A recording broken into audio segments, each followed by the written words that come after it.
Hema committee report സ്വാഗതം ചെയ്യുന്നതായി നടൻ മോഹൻലാൽ 2 തവണ കമ്മിറ്റിക്ക് മുമ്പിൽ പോയി ചോദ്യങ്ങൾക്ക് മറുപടി നൽകി. താൻ ഒന്നിൽ നിന്നും ഒളിച്ചോടിയിട്ടില്ല എന്നും വ്യക്തിപരമായ കാരണത്താൽ കേരളത്തിൽ ഇല്ലായിരുന്നുവെന്നും മോഹൻലാൽ പ്രതികരിച്ചു.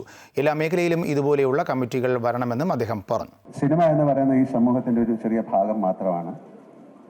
മറ്റെല്ലാ സ്ഥലത്തും സംഭവിക്കുന്ന ഒരുപാട് കാര്യങ്ങൾ സിനിമയിലും സംഭവിക്കുന്നു. ഇതിനെ ഒരിക്കലും ഞാൻ പ്രോത്സാഹിപ്പിക്കുകയല്ല. എല്ലാ മേഖലയിലും ഇത്തരം കാര്യങ്ങൾ ഉണ്ടാകാറുണ്ട്.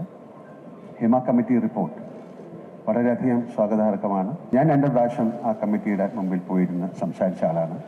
എന്നോട് ചോദിച്ച ചോദ്യങ്ങൾക്കൊക്കെ ഞാൻ മറുപടി പറഞ്ഞു. ഞാനൊരു ആക്ടറാണ്, ഞാനൊരു പ്രൊഡ്യൂസറാണ്.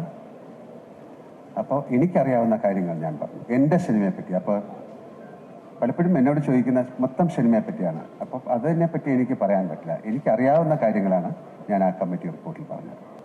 അമ്മ എന്ന് പറയുന്ന ഒരു അസോസിയേഷൻ, അതൊരു എന്താ പറയുക, ഒരു ട്രേഡ് യൂണിയൻ സ്വഭാവമുള്ള ഒരു അസോസിയേഷനൊന്നുമല്ല. അതൊരു ഫാമിലി, ഒരു കുടുംബം പോലെയാണ്. 500 പേരുള്ള ഒരു ഫാമിലി. അവരുടെ വെൽഫെയറിന് വേണ്ടിയിട്ട് ഈ തിരുവനന്തപുരത്ത് നിന്ന് ഏതാണ്ട് 25-30 വർഷങ്ങൾക്ക് മുമ്പ് തുടങ്ങിയ ഒരു ആശയമാണ്. ഞങ്ങൾ എന്താണ് ചെയ്യേണ്ടത്? മലയാള സിനിമയ്ക്ക് പെട്ടെന്ന് ഇതൊരു ഇൻഡസ്ട്രി തകർന്നു പോകുന്ന ഒരു കാര്യമാണ്. ഇത്രയും 10,000 കണക്കിന് ജോലി ചെയ്യുന്ന ആൾക്കാർ ജോലി ചെയ്യുന്നതാണ്.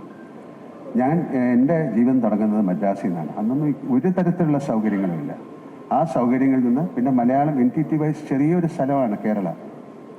ഞങ്ങൾ വളരെയധികം കഷ്ടപ്പാടിനെ കുറിച്ച് പറയല്ല, വളരെ കഷ്ടപ്പെട്ട് ഉണ്ടാക്കിയെടുത്ത ഒരു ഇൻഡസ്ട്രിയാണ്.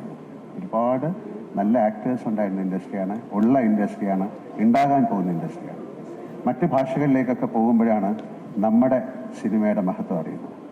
അപ്പോൾ ദയവ് ചെയ്ത് ഈ ഒരു ഫോക്കസ് ഞങ്ങളിലേക്ക് മാത്രമായി ഈ സിനിമ ഇൻഡസ്ട്രിയെ തകർക്കരുത് എന്നൊരു അഭിപ്രായം എനിക്കുണ്ട്.